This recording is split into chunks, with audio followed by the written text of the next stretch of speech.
Hi, I'm Paul, and today I'm going to teach you how to edit with DaVinci Resolve.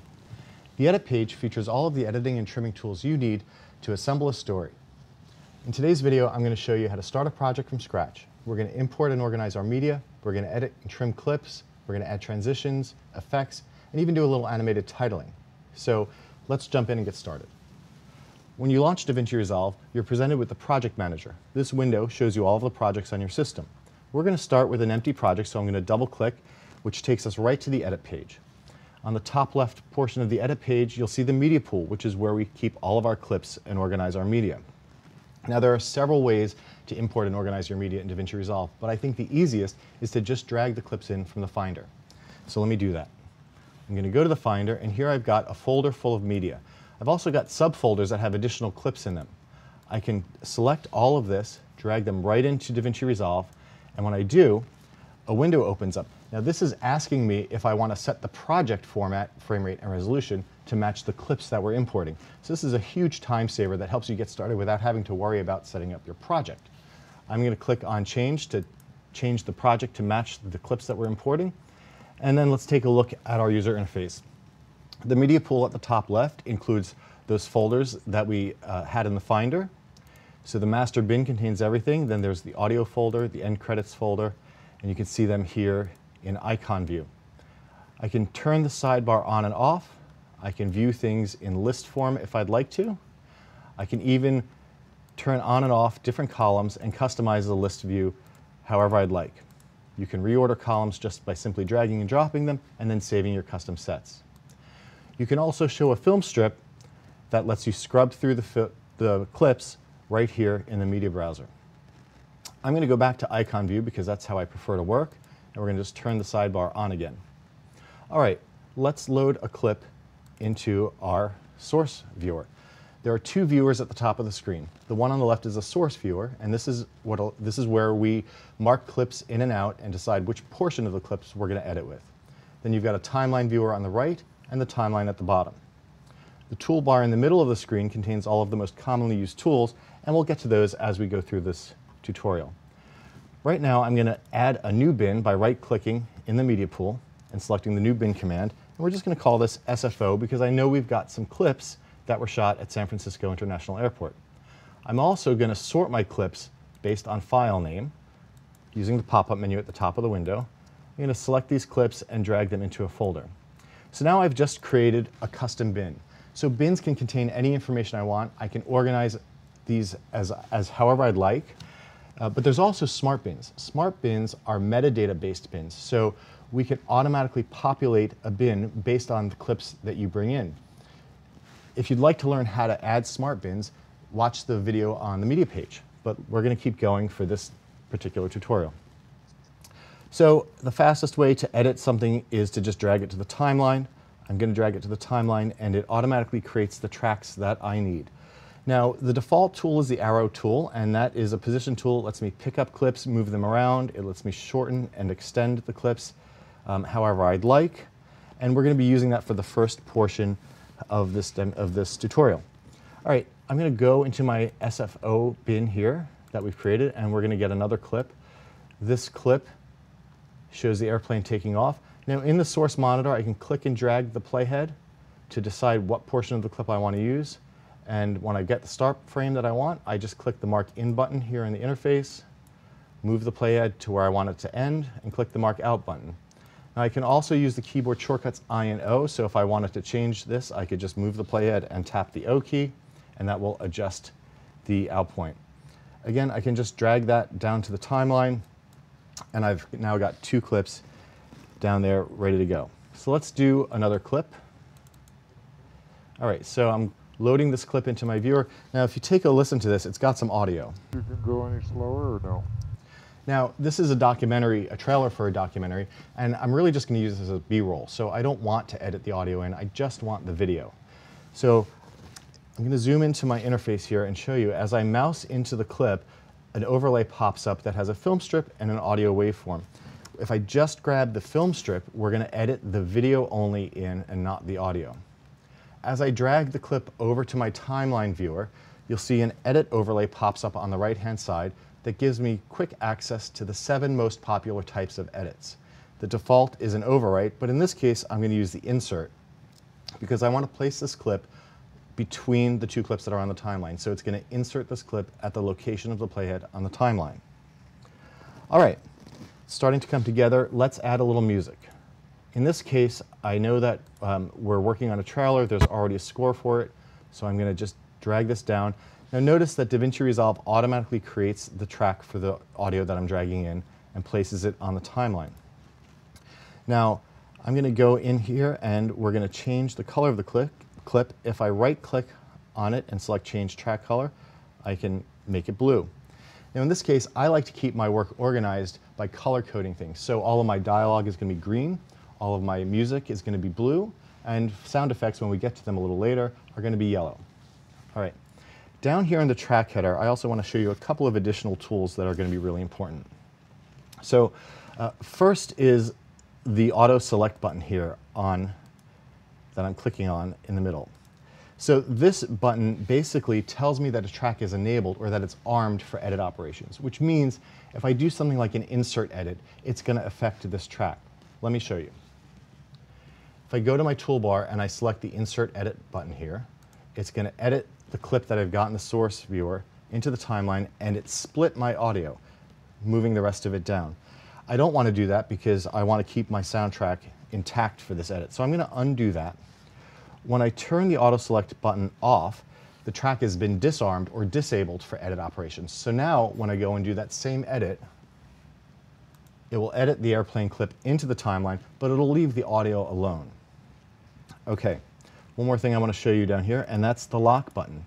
The lock button lets me do, as its name implies, lock a track and all of its contents so that it can't be edited, moved, or anything else while I'm working. So these two tools, the lock and the auto select tools, are really important as you start to edit longer, more complex projects, because they're the two tools that are going to help you manage and maintain the sync relationships you have between your clips. All right, let's zoom out a little bit and keep going. All right, let's take a listen to this. A documentary about. Okay, the first thing that I notice is that my audio is very loud. So before I go any further, let me just unlock that for a second, and I'm going to adjust the level. There's a white line over the audio waveform, and that's my level, and I can just grab that and I can just drag it down very quickly to adjust the levels, and I'm going to lock that up again. The airplanes changed the world. It was really important to go out. Okay, there's a nice big swell in the music, and I want to deal with that later because I really want to accent or emphasize that particular part of the music. So I'm just going to drop a marker onto my timeline to leave myself a note to do that later. To add a marker, I can go to the marker menu here, and I can just select a marker. In this case, I'm going to drop a yellow one.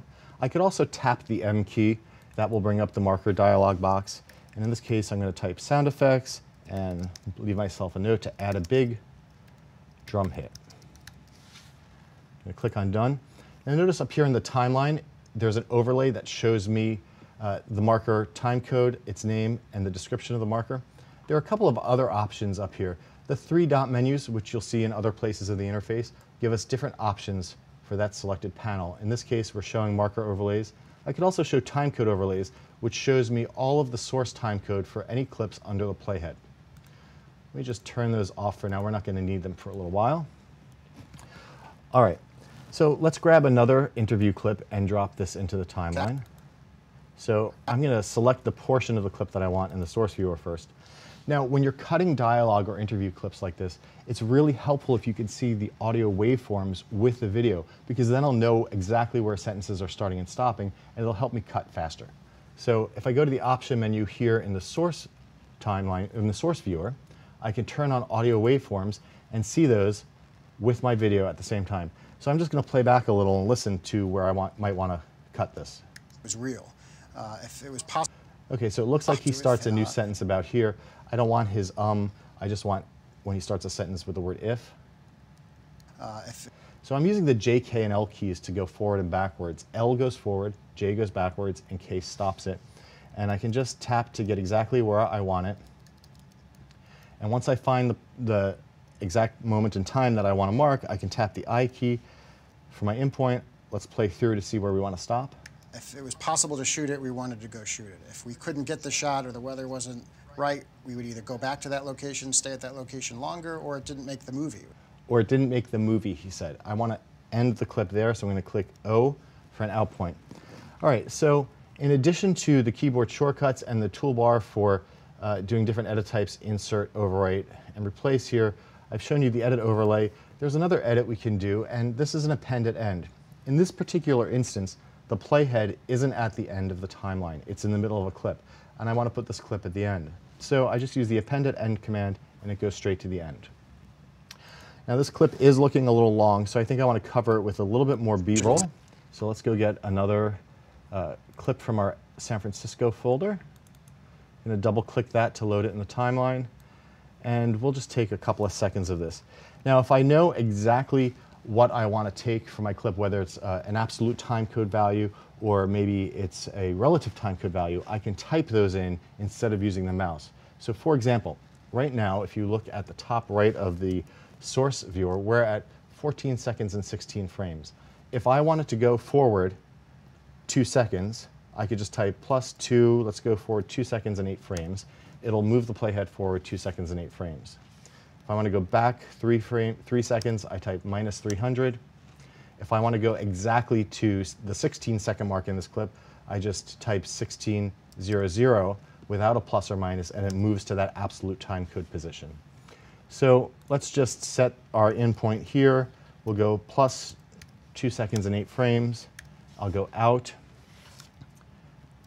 And now we've entered exactly the timecode values that we want. I'm going to just overwrite that into my timeline, and you can see it here. Now let's look at some of the other tools on the toolbar.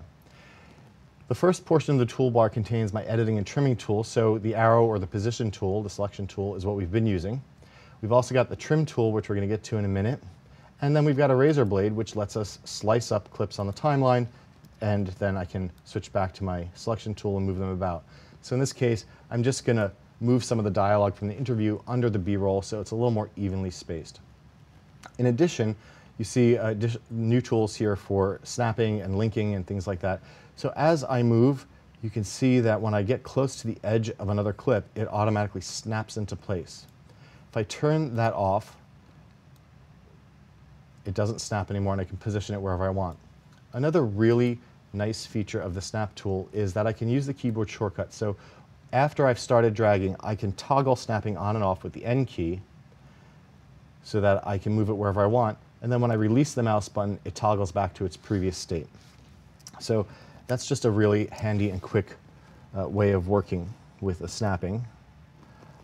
All right, let's do another shot here. We're going to add a few more shots. I'm going to go into my bin, and I've got clips 5, 6, 7, and 8. I'm just going to select all of them, and we're going to drag them to the end of our timeline.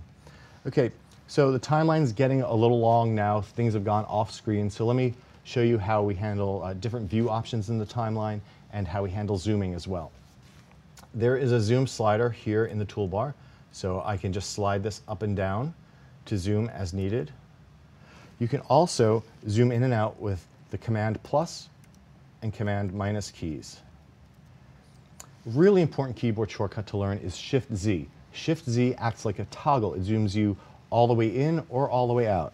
So if I hit Shift Z, it takes me to the full timeline. It fits the screen. It's basically a fit to fill. If I tap Shift Z again, it zooms me right back into where I was. So the Shift Z toggle is really great. There's also the timeline view options menu here in the toolbar. And this lets me turn on and off different features that affect the look of the timeline. So I can adjust track heights, I can turn waveforms on and off, and you can customize that however you'd like. All right, so now I've got a bunch of clips on my timeline. Let's talk about organizing and moving clips around. If I wanted to swap clips, maybe I want to put clip 8 before clip 5, you could, of course, pick all of these up, move them around, and drop it down. But I don't want to do that. What I want to do is I want to show you how our swap and shuffle tool works, because it's the fastest way to rearrange clips on your timeline. Just by holding down the Shift and Command key, I can pick a clip up and I can drop it down, and everything else slides out of the way. So I'm just reordering these clips with Shift and Command, and we've gone 5, 6, 7, 8. We've turned it into 8, 7, 6, 5 without having to move any clips. So a lot of what you see in the editing interface for DaVinci Resolve is designed to speed up your workflow by removing unnecessary steps. For example, let's look at this clip on the timeline. This clip on the timeline, I can tap I and O to set an in and out point on my timeline, and that's going to let me see the duration of that clip here in the timeline viewer. That's the duration, 2 seconds and 10 frames. I want to replace that clip with something else. So let's go get another clip here in our media pool, and I've got this great clip of, sorry, I accidentally deleted that clip. Let me just undo that. Okay, so I've got this great clip of the plane, the water plane flying overhead.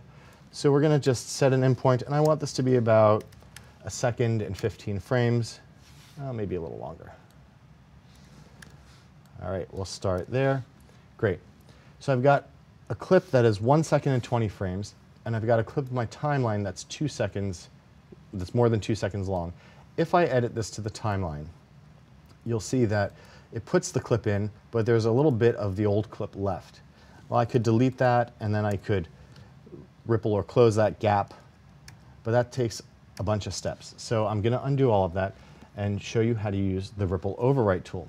The ripple overwrite tool is designed to replace a clip of one length with a clip of a different length. So all those steps that I just showed you, it does them all in one fell swoop. Let's take a look.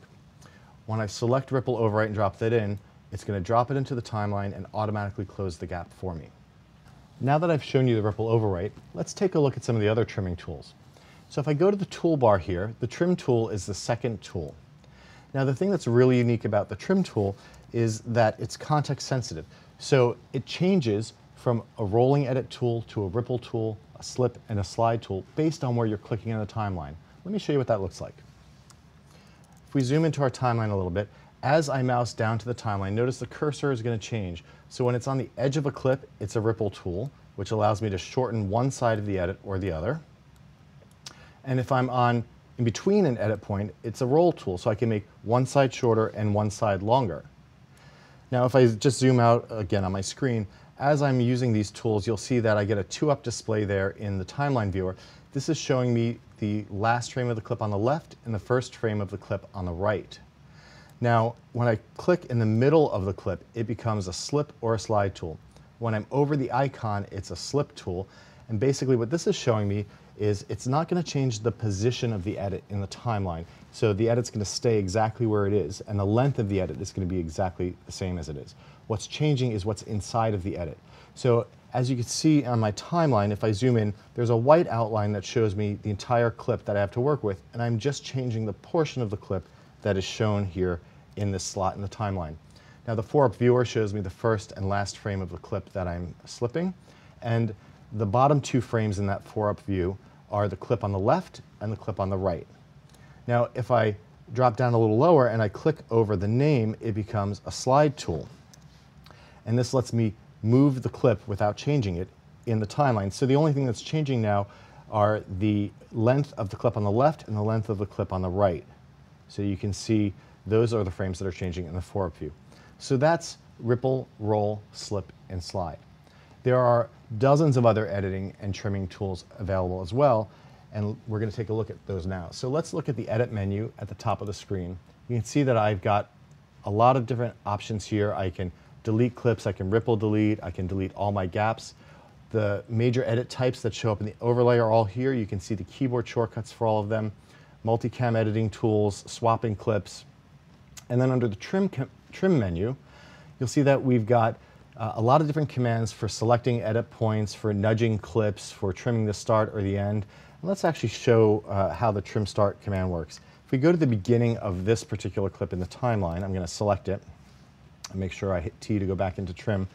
We want to basically remove the first few seconds of this clip. Yeah. So in this film, I want it to start when he says in this film. So I can go to the trim menu and I can just say trim the start of this clip to the location of the playhead. So whatever frame is under the playhead is going to become the first frame in this clip, and it's going to move everything down. There you go. Very easy way to change these edits. Now you can also trim in real time during playback. And this is really great if you want to loop around a certain section and really get precise with your editing. So if you're cutting on action or something like that, you can really get in there and nudge the edit to get it exactly where you need it to be. Let me show you how that works. I'm going to go and turn looping on here in the timeline viewer. And then under the playback menu, there are a lot of commands for different playing. So I can play around the current selection, around the current frame, clips, in and out points, all that stuff. I want to use the play around current frame command.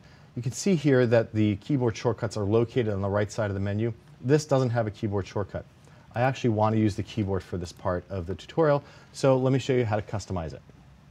Under the application menu at the top left, there's the keyboard customization option. This brings up the window. I can tap on these keys to see what commands are assigned. In this case, I tapped on Shift-Z with the mouse, or clicked on it rather, and you can see that it's assigned to zoom to fit. I can also search for a command. In this case, I want to find the play around current frame command, which I know is in the playback menu, so I can just do a search there and play around current frame. And now I add my keyboard shortcut. So when I add the keyboard shortcut, the Save button is highlighted. It lets me name my custom keyboard set. So I'm going to call this Paul's keyboard and click OK. And now that key's been mapped. At the pop-up here, there is the standard DaVinci Resolve keyboard, and there are other keyboard sets that are predefined in case you're moving to DaVinci Resolve from another piece of software. It just helps you get up and running a lot faster. So I'm going to close that. With my looping turned on, my keyboard now set up, I can select this edit point, and I'm just going to start playing. I'm going to tap the tab key, and then I'm going to just nudge with the keyboard and let this loop around the play point until I get it to be exactly the way I want it. All right. So that is a look at trimming and editing with DaVinci Resolve. So now what we're going to do is I'm going to switch to the version of this project that you may have downloaded if you're following along, primarily because all of the edit points and trim points are precisely done and finished the way we want them for me to move on with the rest of the project. So I'm going to go out to the project manager by clicking on the little house icon at the bottom right, and we're just going to click on the Age of Editing tutorial. And you can follow along. There are several timelines in this project at every step of the way. So as I move through them, I'll highlight which ones we're using so that if you're following along, you'll know exactly where to go. All right, so we're in the transitions timeline. This is timeline number 1, and we're going to look at adding some transitions. If you go to the top of the screen, there are user interface buttons that show and hide different parts of the interface. So if I click the media pool, it turns on. If I click it, it turns off, which gives me more room for my viewers. If I click Effects Library, you can see the Effects Library. You can also click the arrow at the top left of the screen to expand the window so it goes all the way down the side, which is great if you've got really long items. So we're going to look at the video transitions, and we're going to grab the cross dissolve, which is our default. I know it's the default because it's got the red highlight next to it. So I'm just going to drag and drop that onto my clip here. Let's turn off the effects library to make a little more room. Command plus to zoom in, and now I can click on my dissolve and I can customize it simply by dragging the edges to change its length. If I double click on it, it loads in the inspector at the right. And the inspector is again one of those panels that you can show and hide. You can also go into single viewer mode if you don't need to see both viewers. And then we can adjust the dissolve, we can adjust the length, I can adjust the style of the dissolve. In this case, let's make it a film dissolve. You can even adjust whether it eases in or eases out. The default is to be a linear transition. By easing in and easing out, we can make it a curve. So there's our transition. Now, we've customized the transition. If I really like this and I want to use this in other parts of my project, I can save this as a custom transition preset. So let's do that. I'm going to right-click on it and select Create a Transition Preset. We're going to call this Paul's Cross Dissolve. Save that. Now when I go into my effects library, you'll see at the bottom is my cross dissolve, which I can reuse anywhere that I need to in my project. All right, let's go a little further down the timeline. Now in this version of the cut, the the video was edited, we took out a portion of one of his sentences, which results in a jump cut. So I'm going to just play that back for you. And I'm actually going to hit Command F, which will take it full screen. Watch his head, where you'll be able to really tell, it's very obvious where we cut out one of his sentences, and it creates a jump cut. So Command F, let's play that back. Go back to that location, or it didn't make So you see that little hitch on his head? moved it. It's really important. Okay. So we're going to fix that. We're going to do that with a different type of transition called a smooth cut. So let me just scroll up in my transition list. I'm going to grab smooth cut, and I'm going to drop it between these two clips. I'm going to change the duration of the smooth cut to 4 frames. It really doesn't need a lot of frames to do this. What smooth cut does is it actually uses optical flow image analysis technology to create new frames between the clip on the left and the clip on the right. So it's basically trying to do like a morph between the two clips to smooth out that jump cut. Let's see how it did. To that location, or it didn't make the movement. So that's much better. We've removed the jump cut and it looks great. So let's go back in and keep moving. All right. Now I want to open another timeline. I'm going to close my effects library here, and I showed you the timeline pop-up earlier, but there's another way that we can load multiple timelines or different timelines, and that's by going to the Timeline View Options menu and turning on Tabbed and Stacked Timelines. So you see here, once I've done that, it's added a tab at the left above the timeline. I can click the plus button and now open another timeline. So here's my audio timeline. I can pick the tabs up, I can reorder them and move them around. I can continue opening additional timelines. I can even stack them. So if I click the stack button, I can stack multiple timelines together. Now we're running out of screen real estate, so I'm going to make them smaller. So this is great if you need to copy and paste or move quickly between different timelines or different scenes in a larger project. Using stacked and tabbed timelines lets you do that very quickly. I'm just going to close these up and make these a little bigger again so that we can continue working. We're going to work on some audio now.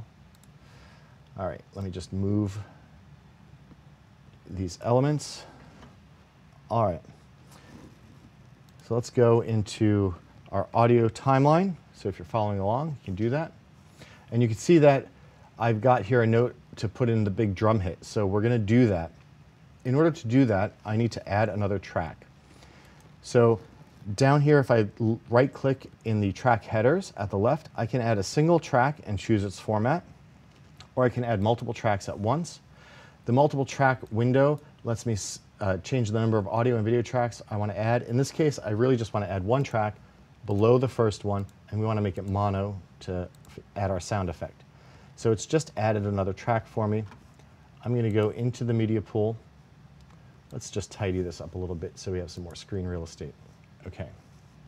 I'm going to go into my audio and look for my big drum hit. There it is right there. We're going to drop that down on the timeline. And I want this to be yellow like the rest of my tracks, so we're going to just color that really quickly. And let's zoom in on that. I'm going to zoom in really far. The reason I'm doing that is because I want to show you when I'm working with video, I can only move the video in single frame increments. But when it comes to audio, I can actually move the audio in subframe increments. So I can precisely time this drum hit to exactly the frame that I want. So I'm going to move that there. Let's zoom out a bit and take a listen. Shoot the real world. Okay, the drum hit sounds great, but what doesn't sound great are these sound effects, because they're way too loud. So let's open the mixer and adjust those. I'm going to move this up a little bit to make some more room so we can see these tracks. You can reorganize or resize any portion of the interface just by dragging between windows, so you can really make this look however you'd like. And if at any time you want to reset the user interface, you can just select Reset UI Layout from the menu. Okay, let's turn on our mixer. So here's our mixer. This is the same mixer that we have on the Fairlight page. It will show you the levels of each track playing under the playhead. You can see that our sound effects are quite loud on this particular clip with the jet taking off. Now, I could adjust the level on the entire track if I wanted to, But in this case, I want to just adjust the clip. So like I did earlier, I could move that line down, but I'm going to just go into the inspector by turning that on, and we're going to look at the audio. Let me select the audio clip. And here you can see that we have clip volume, clip panning, clip pitch, and an equalizer on every single clip in the timeline. Now, you may notice that depending on the resolution of your particular screen, that you may want to show and hide different parts of the interface to make some room for you to work. The good thing is that it's completely customizable. So in this case, I'm going to change my mixer from an audio mixer to meters just to give me a little timeline back. Now, these meters just show me the output of the entire program, not the individual tracks. All right, we're going to drop this volume down substantially by about 19 decibels. And we're just going to close up the inspector and take a listen.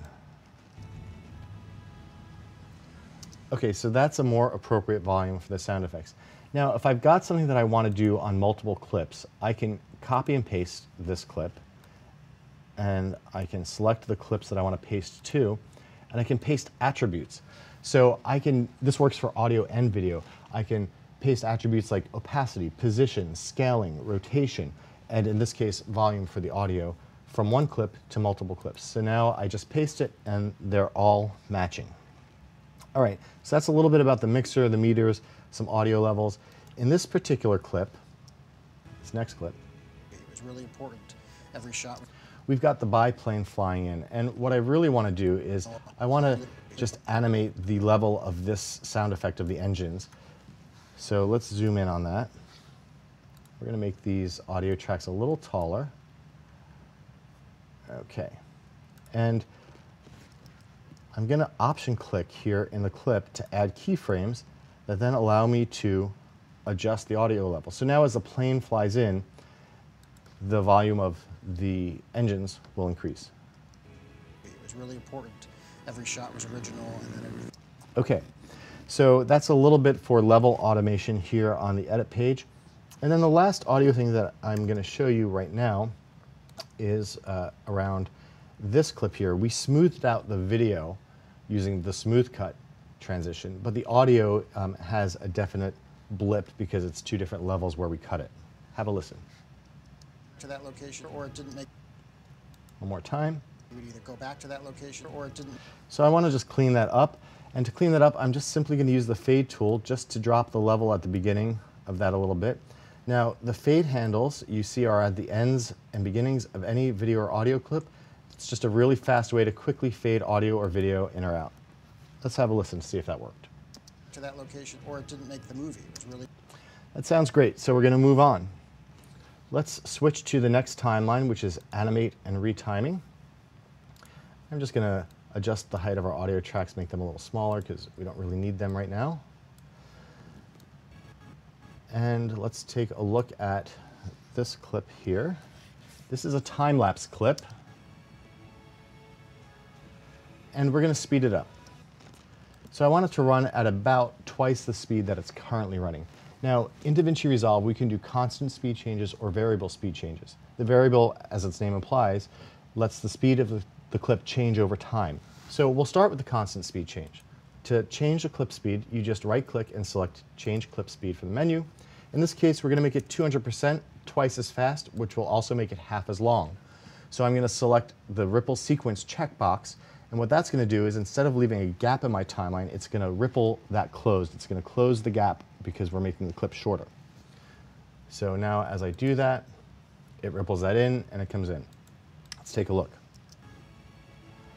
Okay, so that's running at about twice the rate that it was. I'm going to zoom in just a bit, and let's say that about 2/3 of the way through, we want that to change from 200% back to 100%. So we want to turn this from a constant speed change into a variable speed change. I'm going to turn on my retime controls by right-clicking on the clip.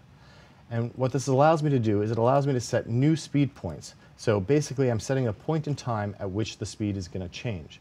So as I do this, you can add as many speed points as you want. So I could have the speed go from 200% to 50% to 100% or any number that I choose. So on the second portion of this clip, I'm going to change the speed point to 100%. So now, the first part of the clip is running at twice the speed, and the second part of the clip is running at regular speed. Let's look at that. Okay, I'm going to go full screen just to show you that. You'll notice that it's an abrupt change when it goes from 200% to 100%. Now, if I want to smooth out that change, I can right-click and open the Retime Curve window. Now, what you see here is a curve editor built right into the timeline. The curve editor can be used for just about any parameter that can be animated here in DaVinci Resolve. So right in context with the clip, I get to adjust its keyframes and add curves. Now, you can see here by looking at it that we're going at 200% up to this keyframe, and then it's a sharp and abrupt change to 100%. If I want to smooth that out, I just click on the Smooth button, and now I have handles. So when I bring the handles in, it's more abrupt, and when I bring the handles out, it smooths that line to make it a nice curve, and then we can watch the speed change, and it'll be a nice gradual change from 200 to 100. Okay, that looks great. Let's close this stuff up. I'm going to close my retime curve, close my retime controls, and we're going to move this back up. Now, let's do a little animation. I'm going to reframe this. Let me move this down so we have a little more room to see.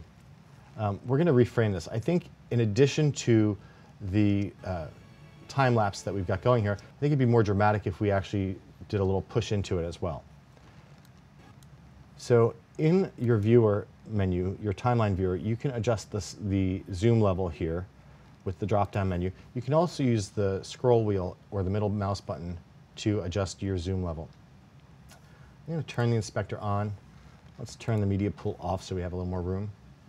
Okay, now we are going to adjust the zoom on this clip. Let me zoom out of my timeline a little. So at the bottom left of the timeline viewer, there is a pop-up menu that lets me turn on-screen controls on for things like transformation and crop. This is really helpful when I'm animating.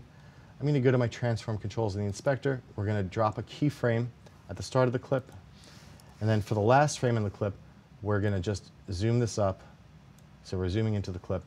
I'm going to turn those overlays off too so they're not in our way. And then if I wanted to change the position, I can just drag this. I can put it wherever I want. I can smooth out the animation path right here on the screen so you can see I've got handles. And I can adjust the ease on that motion path as well by grabbing the handle in the middle. So you've got some really great animation controls here. You can do it visually using the on-screen overlays, or you can do it by the numbers here in the inspector. So however you prefer to work. Okay, that's looking pretty good. Let's zoom back out, and we're going to go to the beginning of our timeline. Now, in addition to keyframe-based animation, we also have another feature that makes it really easy to do gentle pushes or ins and out onto a clip. So in this particular case, I want to just add a nice little push in just to give the camera some motion. It'll add some dramatic effect and make it look really good. So I'm going to turn on, I'm going to select the clip and turn on dynamic zoom. If we look at the overlays here again in our menu, we've got dynamic zoom controls. And basically what this is showing me are two boxes, a green box and a red box. So the green box is the framing of this clip at the start of the clip, and the red box is where it's going to end. So if I want to start wide, we can start there, and then if I want the shot to end tighter on his face, I can move it there, and then when I press play, In this film, making a documentary, you'll see that it's just going to do that move. Now I want to go for something a little more subtle, so we're just going to resize that and then play it back. In this film, making a documentary about how the airplanes change. So the benefit of using dynamic zoom is that there are no keyframes. So if I trim this clip, if I make it longer or shorter, or if I add a transition like a dissolve, that's going to add frames or handles to the clip. I don't have to move keyframes or reanimate this. It will automatically just animate to fit whatever is visible in my program. All right, so that's a little bit about retiming and some animation. Let's take a look at some effects. All right, we're going to add another timeline here. We are going to look at titles and effects next.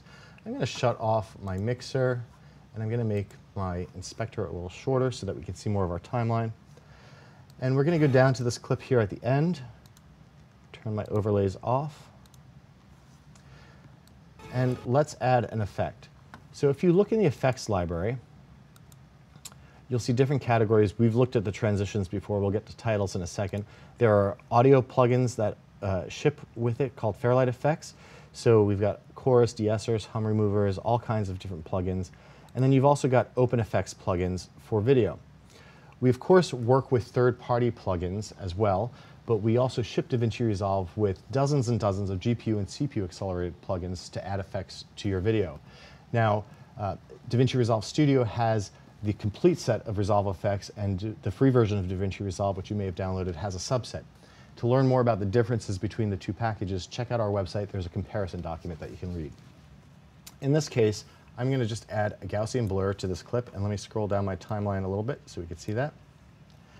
All right, so we're going to select the clip. Now notice in the inspector, in addition to the video controls, there's now an Open Effects tab because we've added a filter to this. When I click on that, you can see the parameters for the Gaussian blur. And in this case, I'm going to add a keyframe. We're going to take it to 0, go to the last frame in the shot, and just crank it up. And then I'm going to just set the border so that it replicates the edge pixels so that we get a nice clean image. And now as I play back, it's blurring out to that title. Let's do something fun with the title. So we've got blur filters, color filters, generators, light filters. There's also revival filters for doing things like automatic dirt removal, fixing dead pixels, sharpening, stylization, texturing, warping. We're going to use some light rays, so I'm just going to grab the light rays plugin and I'm going to drop it onto the clip. When I select the clip, its parameters show in the inspector. There's the light rays plugin, and I'm just going to add keyframes for the position here. We're going to just adjust that position, maybe take it to the left a little bit, and then we'll also animate the length of those light rays and the brightness. All right, so that's where it's going to start, maybe about a second or so later. We will take that all down, adjust the position, take that all down, and make this shorter. So now when we play out, we're going to blur and have light rays on our text. All right, so really easy to add some very cool effects and filters to your video. Let's look at some titles. I'm going to just close this up a little bit and zoom our timeline again. All right, in the titles section, you'll see at the top there are some basic titles that we can add.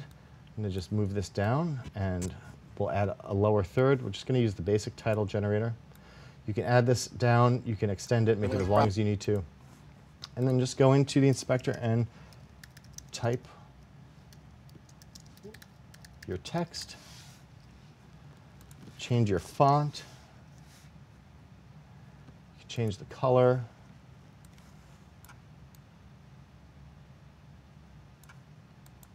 And then you can animate that using the animation controls that we used earlier. So if I wanted this to move across the screen, I would do it exactly the same way as I did. But what I really want to show you are the Fusion title templates, because this is a collection of pre-built animated title templates that you can use in your projects. They're really easy to use. Let me show you how. I'm going to delete that title. In the Fusion Titles section here, you'll see there are several dozen templates that we can use. So I'm going to just grab a simple lower third. It's an animated underline template, and we're going to drag this out, turn our on-screen overlays off, and then we're going to change the text. So I'm going to type Brian's name here, and we're going to change the font size, and maybe we'll change the weight of the font. We can go down and change the color of the line and different elements here. Now, what you're seeing here is a title template that was designed and built entirely inside of Fusion here in DaVinci Resolve. So if you go to the Fusion page and look at this title template, you'll see the entire project that makes up, or the entire composition that makes up this animated title. But on the edit page, you only see a limited number of parameters. So if you want to design titles for your colleagues to use, or if you want to design titles for somebody else to use, you can expose only the parameters that you want them to change right here on the edit page. So really fast and easy way If we couldn't get the shot or the weather, to take advantage of the power of Fusion built into DaVinci Resolve. So let's look at that. if we couldn't get the shot or the weather wasn't right, we would either go back to that location or it didn't make the movie. So that clip looks great. The lower third looks great. The smooth cut really helped smooth that jump cut. The audio now sounds good. And we're pretty much done with our project. This is a quick cut of the trailer for this documentary film. I hope you've enjoyed this tutorial. There is a complete set of tutorials on our website, so there's one for each page in DaVinci Resolve. Visit blackmagicdesign.com, go to the DaVinci Resolve website, check out the training page, and learn more. Thanks for watching.